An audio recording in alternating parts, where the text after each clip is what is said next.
Assalamualaikum. This is Amnatik, student of Geological Engineering Session 2020 and also a member of Society of Geoscientists and Engineers SGEUET Lahore. In this series of alumni interview, I am going to host today's interview with my co-host Asim Raza. Asim, please introduce yourself. Thank you, Amna. Assalamu alaikum. My name is Muhammad Asim Raza. I'm from Geological Engineering Department, UIT Lahore, and I am supervising alumni interview series. Today we are going to interview our prestigious alumni of Geological Engineering Department on the behalf of SGE. Over to you, Amna. Please introduce our respected guest. Thank you, Asim. The main objective of these interview sessions is to make bridge between alumni and fresh graduates or to be graduates, to guide the students how they can develop their career in geological field because the innovations are dominating the field and current students need proper guidance in order to overcome these innovations. So, our today's guest is Mr. Muhammad Usman, student of Geological Engineering Session 09. Recently, he has joined Target Engineering Construction Company LLC and has worked in NSCC International Construction Company in Abu Dhabi, United Arab Emirates. He has also experience in Amico Contracting Company, which is a leading specialist geotechnical and marine work contracting company. Mr. Usman had years of experience behind his success. Further will be discussed in interview. So stay with us. You will learn a lot from this session. Assalamualaikum, sir. Walaikum Assalam. Thanks to both of you for inviting me on this platform and sharing my views with both of you. I still remember in 2009 when we're going to start to initiate this society, some criticism were there and some support was also there. So now I am happy to see that this platform, at least where we are now, that we are reducing the gaps between junior and senior and we are conducting this interview. As you said, hopefully there will be a lot of things to share with you guys.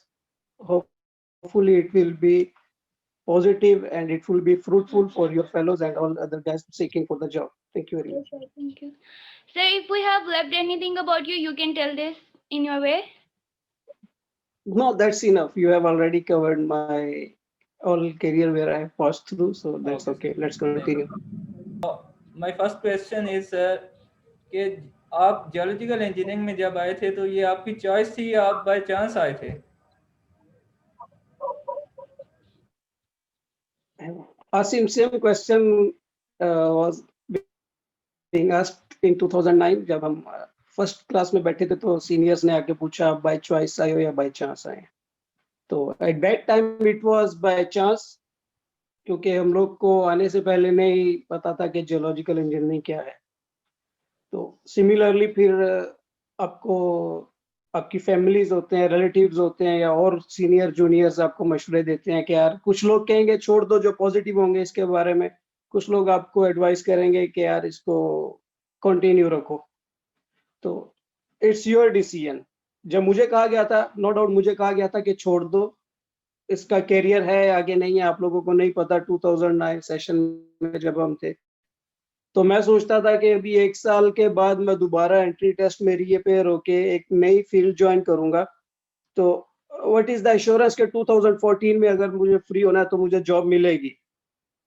तो क्यों ना मैं 2009 में ये continue करूं और 13 से 14 का गैप आना था. तो वही आप लोग स्ट्रगल करो जॉब के लिए, लोगों की बातों में नहीं आओ, आप खुद अपना एक डिसीजन लो कि मैंने ये करनी है या नहीं करनी, इवन दो कि आप बाय चांस आ गए हो.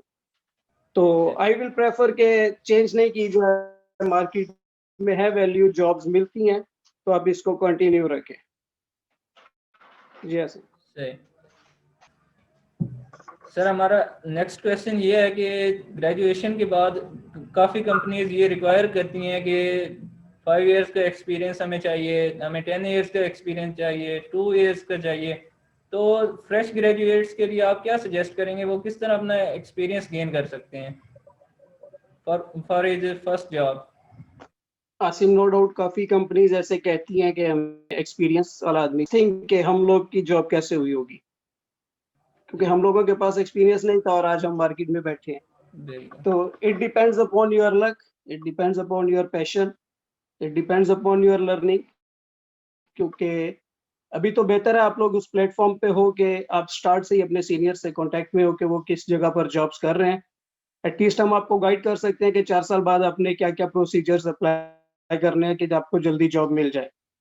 लेकिन हम लोग जब फ्री हुए थे तो नो डाउट हम लोग रेफरेंस ढूँढते थे कंपनीज़ को, जाके खुद इंटरव्यूज़ देते थे, कहते थे कि हम लोगों को सैलरी नहीं तो एटलीस्ट सीखने के लिए हम लोग जॉइन करेंगे।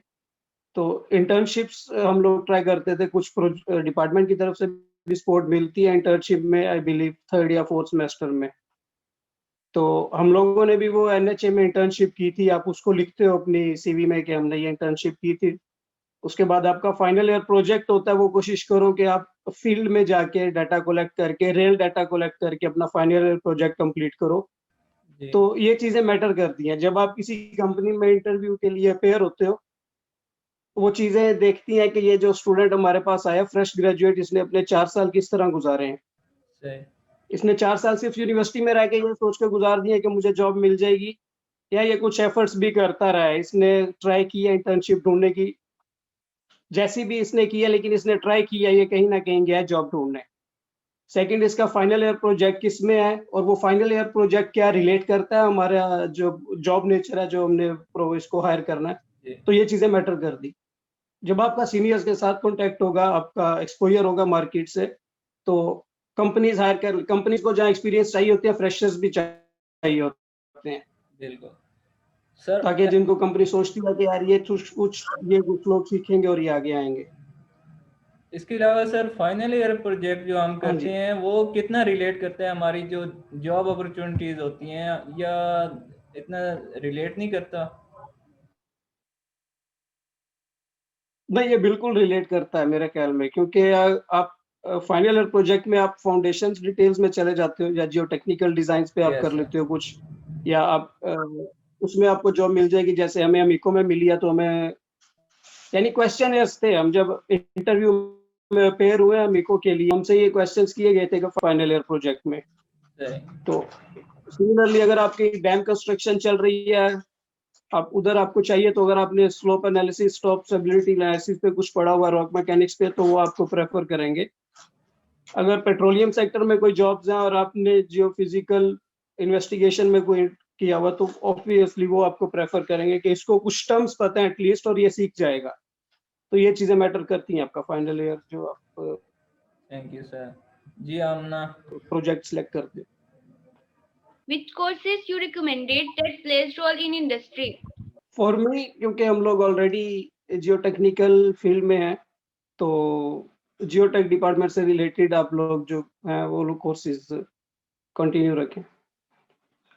इनिशियल आपको अभी जो इंजीनियरिंग है, आप दोनों साइड्स पर कंटिन्यू कर सकते हैं। आपको पेट्रोलियम फील्ड में भी ऑफर हो सकती है जॉब, आपको जियो टेक्निकल फील्ड में भी ऑफर हो सकती है। तो जिस चीज में आपका इंटरेस्ट है, आप स्ट्रांग हो, आप उस चीज पे फोकस रखो।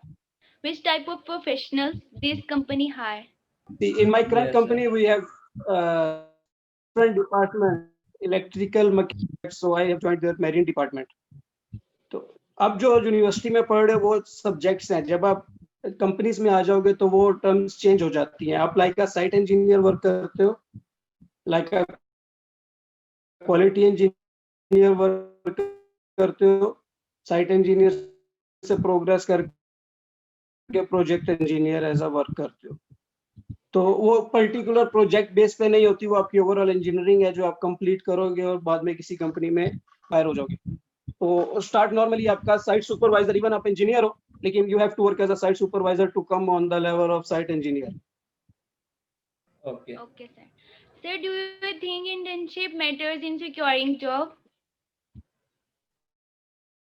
For sure, as I said earlier कि अगर आपने इंटर्नशिप की होगी, तो जो आपका जी इंटरव्यू पैनल होगा वो लोग ये चीज देखें, they will think he want to do something in his future, he wants some job, 4 years education. Sir, तो आप डिपार्टमेंट को क्या सजेस्ट करेंगे अकॉर्डिंग टू फ्यूचर इन्वेंशंस?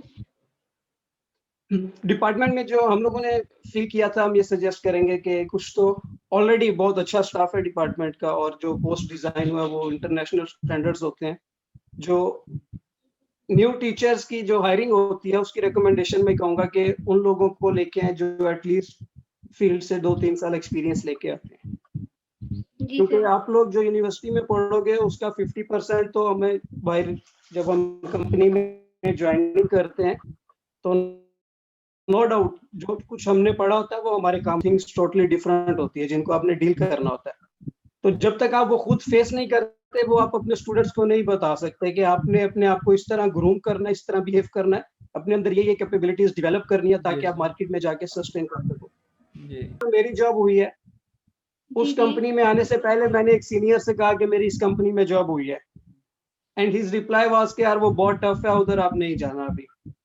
अच्छा। ये आपका अपना डिसीजन होता है, फिर आपने कंटिन्यू करना है या नहीं करना, कि आप वो प्रेशर बेयर कर सकते हो या नहीं करते। तो मेरा डिपार्टमेंट को मशवरा तो नहीं, सजेशन, यानी मैं ये सोचता हूँ कि जो नए टीचर्स हायर होते हैं या कोई भी डिपार्टमेंट में टीचर्स हायर होते हैं या प्रोफेसर लेवल पे, तो उनका एक्सपीरियंस होता है। जो फ्रेशली लेक्चरर्स आते हैं वो एटलीस्ट मार्केट से एक्सपीरियंस लिया उन्होंने, ताकि वो नए स्टूडेंट्स को कुछ बता सके कि मार्केट में आपको ये फेस करना पड़ेगा, कंपनीज में इस तरह के प्रेशर्स होते हैं, इस तरह की सिचुएशंस होती हैं, आपने ऐसे डील करना है।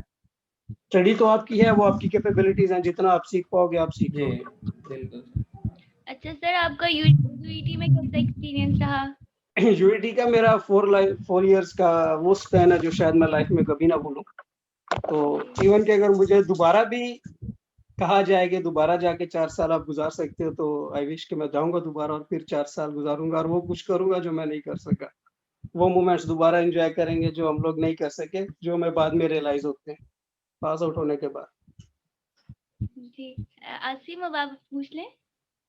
सर, पाकिस्तान में जो इंटर्नशिप्स होती हैं वो आपको पता है कि 15 डेज़ की या 1 मंथ की होती है, तो उसमें बहुत कम टाइम होता है, तो सीखने को बहुत कम टाइम मिलता है हमें। इस पे आप क्या कहना चाहेंगे सर?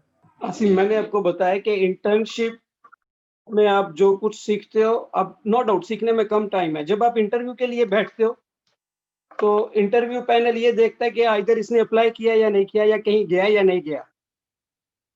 तो अगर आप कहीं गए भी हो ना सीखने के लिए, तो वो ये मैटर नहीं करेगा कि आपने क्या कितना कुछ सीखा वहां 15 डेज में। जी आपकी जो मेन चीज मैं समझता हूँ जॉब सीकिंग में जो होती है, आपका एक, आप कंसिस्टेंट रहो। आपके फेलियर्स आएंगे, आप कंसिस्टेंट रहोगे, मैंने करना है और मुझे जॉब मिलेगी। लेट हो जाएगी, 3 महीने लेट होगी, 4 महीने या 6। यूनिवर्सिटी में हो तो अपने लिए अपेयर हो, तो एटलीस्ट जो पैनल बैठा हुआ उसको पता हो कि यार ये थोड़ा सूटेबल है, जी ये हमारी कंपनी में जब हमारी कंपनी को रिप्रेजेंट करेगा तो ये बेटर वे में कर सकता है। अगर ये अपने आप को अच्छा रिप्रेजेंट कर सकता है हमारे सामने, तो ये हमारी कंपनी को भी कल को सीख के अच्छा रिप्रेजेंट करेगा। सही। तो तो सिर्फ पढ़ाई के साथ साथ तो ये नहीं है कि सिर्फ पढ़ना और इंटर्नशिप करनी है। जी सेल्फ बिल्कुल। ग्रूमिंग है, आपका कंसिस्टेंसी है, आपका एटीट्यूड टुवर्ड्स आपका प्रॉब्लम्स इश्यूज, ये सारी चीजें अपने आप को ओवरऑल आप ग्रूम करो। तो जब आप किसी पैनल के सामने बैठे होगे तो डजेंट मैटर, उनको पता है कि हम भी आके सीखे थे, ये जो नया हम हायर करेंगे ये भी हमारी कंपनी में आके सीखेगा, लेकिन ये उस लेवल तक पहुंच सकता है कि ये अच्छा कंपटीटर बनेगा और अच्छा रिप्रेजेंटेटिव होगा। इसके अलावा सर, जी, सीजीपीए कितना मैटर करता है for your first job? For me CGPA matter करता है। कम से कम इतना होना चाहिए कि कोई आपकी सीवी को देख के उसके माइंड में, क्योंकि जब आपकी सबसे पहले सीवी जाती है इंटरव्यू के लिए, आपकी सीवी को कोई देखता है तो उसके माइंड में आपका एक रिफ्लेक्शन आ जाएगा कि यार ये इतने लेवल का हार्ड वर्कर पर्सन जी है। इनकेस अगर मैं आपके सामने किसी लेट्स सपोज मैट्रिक या एफएससी स्टूडेंट के रिजल्ट कार्ड रखता हूँ, किसी के 1000 में से 500 है और एक के 1000 में से 800 है, तो आपके माइंड में फर्स्ट रिफ्लेक्शन आएगा कि यार 800 वाला सीरियस होगा कोई। 800। यस। सिमिलरली सीजीपीए मैटर करता है। आपका सीजीपीए परसेंटेज जब लिखे होते हैं सीवी के अंदर, तो एटलीस्ट 2.5 प्लस में जाओ। इतनी लापरवाही से नहीं टाइम गुजारो कि आप 2.5 से बिलो और 2.7 से जी बिलो आपका बिल्कुल। सीजीपीए। नो डाउट 2.75 से भी कम वालों को मिल जाती हैं लक पे जॉब्स, बिल्कुल कुछ के रेफरेंस पे लक मिल मैटर जाती है, करता है लेकिन सर। अपने आप को सिक्योर लाइन पर रखने के लिए एटलीस्ट इतना रखोगे यार आपको कोई किसी के रेफरेंस के बिना कंसीडर करे। जी। एक और क्वेश्चन है सर, जो ग्रेजुएशन के बाद हम मास्टर्स के लिए हमें जाना चाहिए या कुछ एक्सपीरियंस गेन करना चाहिए, फिर उसको इम्प्लीमेंट करना चाहिए मास्टर्स में जाके? नहीं, इट डिपेंड करता है। आप मास्टर करने के लिए डिपेंड करता है कि आपको 25 ईयर्स स्टडी जब आपने कर लिया, 24-25 ईयर्स लग जाते हैं आपकी इंजीनियरिंग डिग्री को, बीएससी। तो कुछ स्टूडेंट्स होते हैं जो बोर्न विद सिल्वर स्पून है, और कुछ हैं जो हैंड टू माउथ है, जिनके पेरेंट्स वेट कर रहे हैं कि यार ये भी 25 ईयर्स इसने कंप्लीट किए हैं, now it's time to support us, और ये कुछ कमाएगा और हमें अर्न करके देगा। तो आपको अपने ऊपर देखना है। अगर तो आपको जॉब की तरफ जाना है, आपके घर के हालात, सर्कमस्टांसेस इस तरह है सोसाइटी में कि आपको अर्न करके देना, तो आप जॉब की तरफ जाओ। BSc is enough, start your यार पीएचडी तक जाओ, और उसके लिए फील्ड एक्सपीरियंस जरूरी नहीं है एमएससी ज्वाइन करने के लिए। आप जब एमएससी करोगे, पीएचडी में ऑलरेडी वो आपको प्रैक्टिकल्स आपके आ जाते हैं, जिसमें नहीं है कि आप बीएससी करो, बीएससी के बाद एमएससी करो, अगर आप अफोर्ड कर सकते हो, इश्यूज नहीं है, तो उसके बाद आप पीएचडी मैं प्रेफर करूंगा पीएचडी जाओ, और अगर उससे ऊपर भी कुछ होता तो मैं प्रेफर करता। सर हमारे जियोलॉजिकल फील्ड में जो जॉब चॉइसेस हैं वो बहुत कम है। पाकिस्तान में तो इंजीनियरिंग के स्टूडेंट्स वेले ही फिरते हैं। पाकिस्तान में ये हालात कब बदलेंगे? क्या पाकिस्तान में कोई इंजीनियरिंग की जॉब्स आएंगी? यार पॉजिटिव हो ब्रो को, अब तो गवर्नमेंट जो चल रही है और साथ कोविड सिचुएशंस हैं, नए प्रोजेक्ट शुरू होंगे तो नई job. What else do you think I need to know in order to make an intelligent decision about my career or anyone else's career in geological field? I think आपको decision लेने के लिए आप देखो कि प्रीवियस कब से start हुई है जियोलॉजिकल इंजीनियरिंग। हर बैच में स्ट्रेंथ इंक्रीज हो रही थी, स्टूडेंट्स की डिक्रीज हो रही थी, और जो लोग ऑलरेडी पास आउट हो गए हैं उनमें से कितने परसेंट ऑलरेडी जॉब कर रहे हैं, और कितने परसेंट ने अपना यानी डेविएट कर गए हैं और आगे फर्दर हायर स्टडीज के लिए भी नहीं गए और टोटली चेंज कर लिए। तो उस बेस पे यू कैन कंक्लूड कि आपको ये करनी चाहिए या नहीं करनी चाहिए। ओके सर, इंजीनियरिंग के बाद अगर मैनेजमेंट के कोर्सेज किए जाएं, फॉर एग्जांपल एमबीए और एग्जेक्टिव एमबीए, तो इसके लिए आप क्या सजेशन देंगे? बेहतर है अगर आप इंजीनियरिंग के बाद मैनेजमेंट के कोर्सेज कर लें, और आप जब बाद में आपकी जॉब हो जाएगी तो आप ग्रो कर सकते हो, आप चीज़ें मैनेज कर सकते हो, आप डील कर सकते हो चीज़ों के साथ। आप उन चीज़ों को जब स्टडी कर लोगे तो आपको पता होगा, क्योंकि फील्ड में जब आप जाते हो तो नॉर्मली एक प्रोजेक्ट चल रहा होता है, उस प्रोजेक्ट के अंडर आप जॉब स्टार्ट करते हो। जी यानी एक पर्टिकुलर प्रोजेक्ट में आप as a site engineer, project engineer या क्वालिटी इंजीनियर, प्लानिंग इंजीनियर आप स्टार्ट करते हो। तो जब आपका इन चीज़ों पे एक्सपीरियंस होता है कि एक प्रोजेक्ट में ये क्या चीज़ है, फिर मेन चीज़ होती है उस प्रोजेक्ट को मैनेज करना, जो उस वक्त का प्रोजेक्ट मैनेजर जो होगा वो कर रहा होगा। तो जब आपने ये मैनेजमेंट चीज़ें पढ़ोगे तो एटलीस्ट आप इन चीज़ों के बारे में भी पढ़ोगे कि आप प्रोजेक्ट को मैनेज कैसे कर सकते हो, आप हायर लेवल पे कैसे आ सकते हो। यानी अगर आप पहले साइट इंजीनियर हो, आप मैनेज कर लोगे, आपको प्रोजेक्ट इंजीनियर लेवल तक आना है, तो ये चीज़ें आपको ऊपर ले आएंगी। मीन्स और के अगर आप टोटल फील्ड चेंज करना चाहते हो तो it will be your own decision, के डिपेंड अपॉन योर चॉइस कि आप कंटिन्यू कर सकते हो इस फील्ड में, क्योंकि जियोलॉजिकल इंजीनियर एक्चुअली थोड़ी हार्डशिप है। आपको रिमोट साइट्स पर जाना पड़ सकता है। अगर आप खुद को समझते हो कि मैं ये बेयर कर लूंगा सब कुछ, जी तो आप लोग तो बेटर है साथ एडिशनल कोर्सेज जितने भी करो आप। एमबीए आपके लिहाज से बेटर रहेगा? अगर हम एमबीए की तरफ जाते हैं तो ये हमारे लिए बेटर ऑप्शन है? एक्चुअली मैंने अभी तक किसी कोलीग को देखा नहीं है कि जो मेरे साथ बैचलर इंजीनियरिंग करके और कोर्स छोड़ के एमबीए की तरफ चला गया, तो मैं कुछ आंसर कर नहीं सकता इस पे, इसका पॉजिटिव आउटपुट होगा या नेगेटिव। कुछ आपके पास रियल लाइफ एग्जांपल्स हो तो आप बता सकते हो कि यार ये अच्छा रहेगा। जी तो मेरा ऐसा कोई कोलीग नहीं है जिसने बैचलर्स करके सो एमबीए किया और बाद में फिर कहीं वो जॉब कर रहा हो या किसी फील्ड और में काम कर रहा हो, तो मैं कमेंट्स नहीं करूंगा। So, my next question is, what personal attributes do you think are essential to succeed in your field? The first thing is your personal grooming. आपकी जो अपेयरेंस है, अपने आप को इतना ग्रूम करो कि आपकी जो अपेयरेंस है वो आपको उस लेवल तक लेके जाए कि आपको कोई आपके साथ इंट्रोड्यूस आपको कर सके, या आप इतना सेल्फ कॉन्फिडेंट आप में हो। मीन्स के सेल्फ कॉन्फिडेंट बहुत जरूरी है। जस्ट नो आपने जो ये प्लेटफॉर्म स्टार्ट किया है, इससे वो चीज ग्रूम होगी। जब आप 4 साल बाद स्टार्ट करोगे इंटरव्यूज देना या लेना, इंटरव्यूज एक्चुअली आपका कम्युनिकेशन स्किल है। किसी के साथ जब आप बातें कर रहे होते हो, कम्युनिकेशन में होते हो, तो ये वही चीज है जो अब आपकी ग्रूम होना शुरू हो गई है, जो हम लोगों में नहीं था स्टार्ट में। या इन माई नाउ 30 इयर्स लाइफ मैंने अभी तक 3 या 4 इंटरव्यूज किए होंगे। तो जैसे अब हम आपस में कम्युनिकेशन कर रहे हैं, एक ऑफिशियल कम्युनिकेशन और चीज होती है, उसमें ये सारी चीजें आपको ग्रूम अप करनी पड़ती हैं। तो Exactly, sir. आपकी पेरेंट्स मैटर करती है, आपका कम्युनिकेशन स्किल मैटर करता है, बॉडी लैंग्वेज मैटर करती है। तो ये जी। चीजें अपनी इंप्रूव करो आप जी। प्रोफेशनल लाइफ में जाने की। Okay sir, thank you. इसके बाद सर एक और क्वेश्चन है कि फ्रेश ग्रेजुएट्स के लिए उन्हें क्या ऐसी कौन सी स्ट्रेटजीज अपनानी चाहिए कि जिससे वो अपनी जॉब सर्च कर सकें? जिससे वो अपनी जॉब सर्चिंग टेक्निक्स, कौन सी स्ट्रेटजीज हमें अपनानी चाहिए? फर्स्ट आप लोग सर्च करो कि सीनियर्स कौन कौन सी कंपनीज में है, किस किस फील्ड में है, उनसे कांटेक्ट करो इंटर्नशिप के लिए। जैसे हम लोग हैं, इसी तरह पाकिस्तान में भी काफी लोग हैं। इंटरनेशनल इंटर्नशिप्स तो ऑब्वियसली डिफिकल्ट है, कि मैं आपको नहीं कह सकता कि आप वीजा लेके आप दुबई में आ जाओ, मैं यहाँ कंपनी में इंटर्नशिप करवाऊंगा या डायरेक्ट जॉब लगवा दूंगा।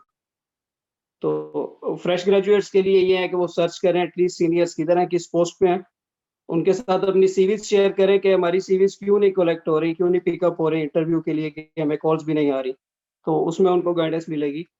तो नॉर्मली मार्केट में जो क्वेश्चंस होते हैं किसी भी जॉब स्टार्ट करने से पहले, वो आपको उनमें हेल्प मिलेगी कि वो क्या क्वेश्चंस हैं। सीनियर से ट्राई करें कांटेक्ट करने की, जो ऑलरेडी मार्केट में काम कर रहे हैं, तो वो आपको गाइड करेंगे किस तरह आप लोग इजीली जॉब सर्च कर सकते हो।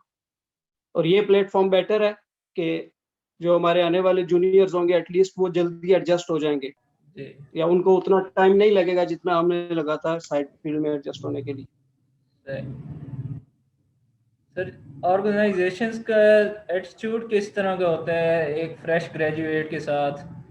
वो किस तरह डील करते हैं? फ्रेश जो ग्रेजुएट से जाते हैं, उनकी कंपनी को ज्वाइन करते हैं, तो उनका एटीट्यूड, उनका बिहेवियर किस तरह का होता है?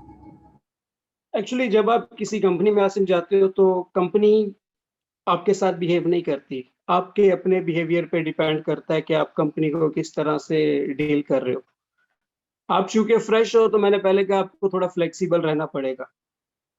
हो सकता है आपको सुपरवाइजर्स की जॉब दें, हो सकता है आपको डॉक्यूमेंट कंट्रोलर, ऑब्वियसली नहीं कहेंगे क्योंकि उनको पता है इंजीनियर है, लेकिन अपने आप को अपना जो वर्ड नो है ना, ये निकाल देना। स्टार्ट में अगर कोई जॉब मिले तो आपको कोई काम करने को वो कहें, तो साइट से रिलेटेड आप वो चीजें करो। आप उनको ये नहीं कहो कि सॉरी मैं ये नहीं कर सकता, मैं इंजीनियर हूँ, this is not my job. जी। आप उस कंपनी में रहो। अगर आपको कोई कंपनी स्टार्ट में मिल गई है, उस कंपनी में देखो लोग किस तरह है, किस एटीट्यूड से आपको रहना है।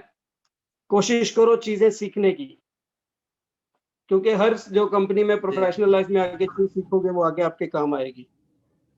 तो अपने अंदर वो एरोगेंस और एटीट्यूड नहीं रखो स्टार्ट जॉब में कि मैंने ये नहीं करना क्योंकि मैं इंजीनियरिंग डिग्री करके आया हूँ। ये हर फील्ड में है, ये सिर्फ ये नहीं है कि जियोलॉजिकल को लोग पता नहीं क्यों ऐसे समझते हैं कि मार्केट में इतना पता नहीं है इसलिए हम लोगों ने नीचे होकर रहना है और हम लोगों ने जो करना है। ये हर फील्ड में है। आप सिविल इंजीनियर हो, इलेक्ट्रिकल हो, एज अ फ्रेशर आप किसी भी कंपनी में जाओगे तो आपने अपने आप को ये शो करना है कि मैं सीखने आया हूँ। ऑल्दो मेरे पास इंजीनियरिंग डिग्री है, लेकिन मैंने फील्ड एक्सपीरियंस लेना है।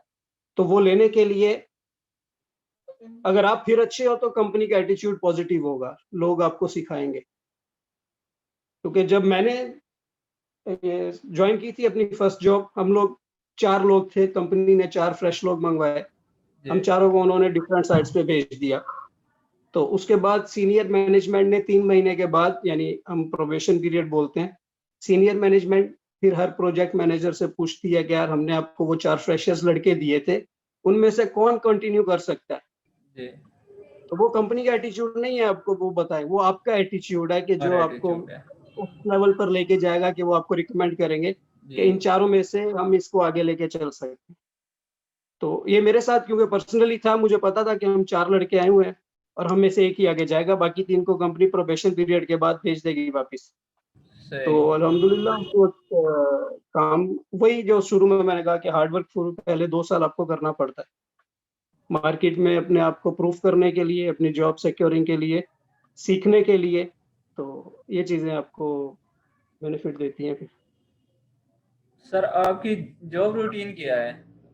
वीक में आप कितने आवर्स काम करते हैं और क्या किस तरह का उनकी रूटीन क्या है?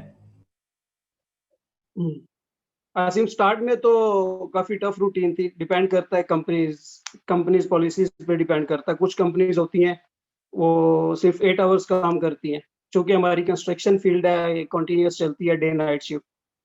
तो 70% जो हमारी रूटीन है वो मॉर्निंग 6 टू इवनिंग 6 होती है। एक शिफ्ट काम कर रही होती है, तो जो सेकंड शिफ्ट आकर चार्ज लेती है तो आप उसको हैंड ओवर करके फिर जाते हो। तो मिनिमम 12 आवर्स तक चलते हैं। 12 आवर्स अ ये डे। स्टार्ट के जो मेरी स्टार्ट की 2 कंपनीज हैं, लेकिन जिस कंपनी में मैं अब हूँ इसमें हम लोग को है कोई हार्ड एंड फास्ट रूल नहीं है, आप अपना काम खत्म करना है अपने। तो नॉर्मली 7 टू 5 या 7 टू 6 तक चलता है। सिमिलरली आप थोड़ा हायर लेवल पर चले जाओगे, कंसल्टेंट्स कंपनी होती हैं या क्लाइंट्स कंपनीज होती हैं जो क्लाइंट्स होते हैं, तो उनमें जॉब और इजी रहती है। जो मेन डिफिकल्टीज आती है आपको सब कॉन्ट्रैक्टर्स में जब आप रहते हो मार्केट में, तो उनकी थोड़ी हार्ड रूटीन होती है जॉब की। मीन्स के स्टार्ट में हमें 12 आवर्स अ डे वर्क करना पड़ेगा। माइंड सेट ऐसा रखो, शुरू में मेहनत करोगे तो आगे थोड़ी आसानी रहेगी। शुरू से ही आप अपना आपको इजी रूटीन के लिए मोल्ड करोगे तो आगे जाके डिफिकल्टी होगी आपको। बिल्कुल सर। आपकी मेजर सेटिस्फेक्शन इस जॉब के रिलेटेड क्या है सर? इस फील्ड में रह के आपकी मेजर सेटिस्फेक्शंस जो हैं वो आप क्या बताना चाहेंगे? मेरी जब जॉब करंट जॉब से related yes sir.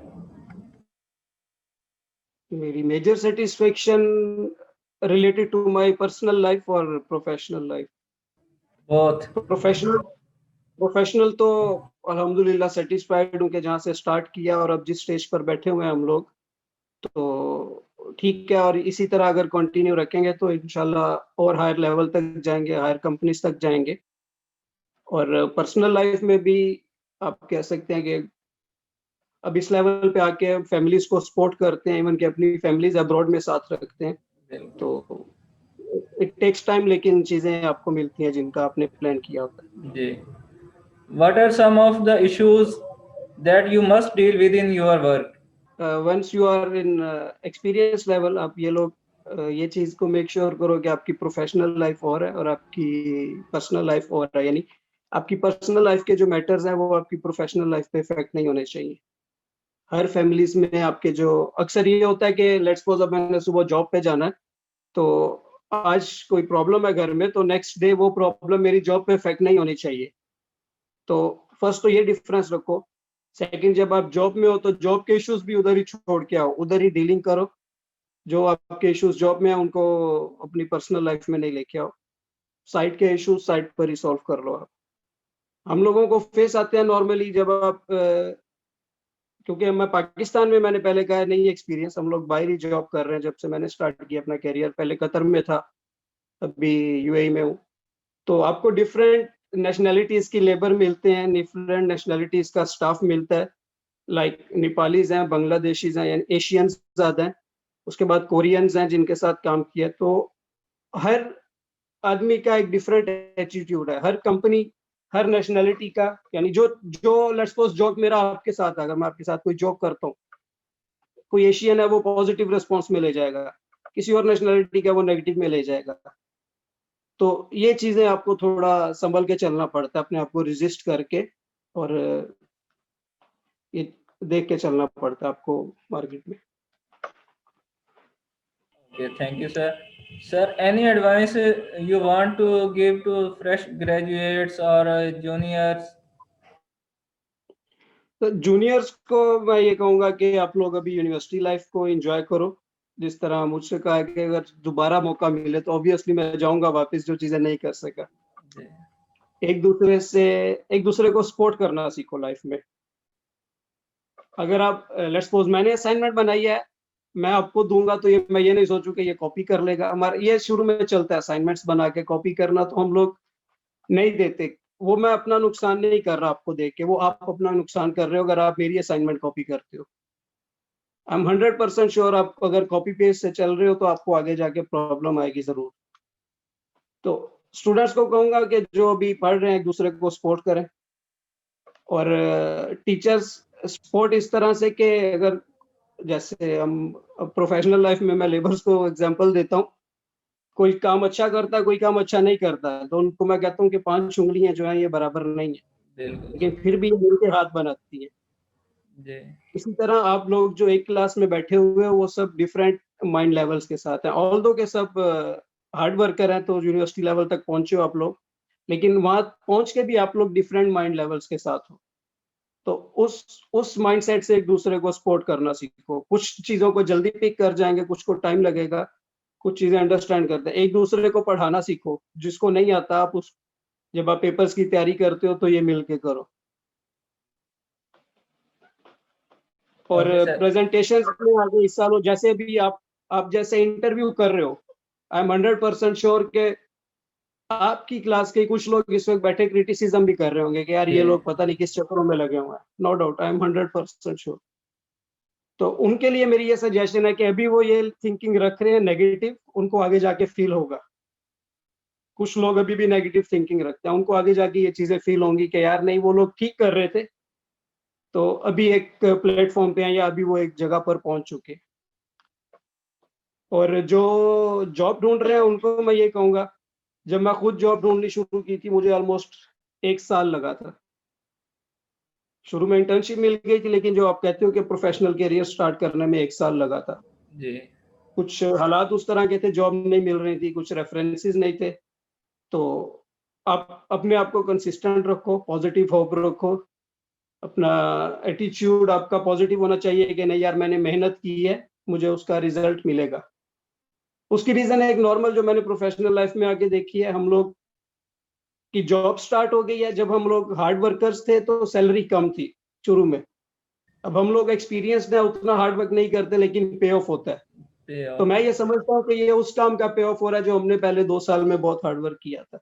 Exactly sir, similarly अगर आप अब बैठे ये इंटरव्यू आप कंडक्ट कर रहे हो, शायद आपको इन 4 साल में कुछ नहीं मिला, लेकिन यही आपको पे ऑफ होगा जब आप बाद में फ्री हो जाओगे। इंशाल्लाह, तो जॉब सीकर्स भी अपने आप को पॉजिटिव रखें, जॉब मिलेगी, कांटेक्ट करें, कोशिश करते रहें, लेकिन दिल मत हारे, छोड़ नहीं दे। कोई और फील्ड में नहीं, कोई और फील्ड अच्छी लगती है तो ठीक है, लेकिन ऐसे नहीं कि यार जॉब नहीं है तो ये करना ही नहीं है। कुछ ना कुछ मिलेगा लाजिम, हार्ड वर्क करते रहें। thank you so much sir, your time was very precious, and thanks a lot for your time that you have managed from your busy schedule and give SG opportunity to conduct your interview. Thank you. Thank you very much. Thanks a lot, sir, for your precious time from your busy schedule. Thank you, sir. Thank you very much and best of luck to both of you for your bright futures.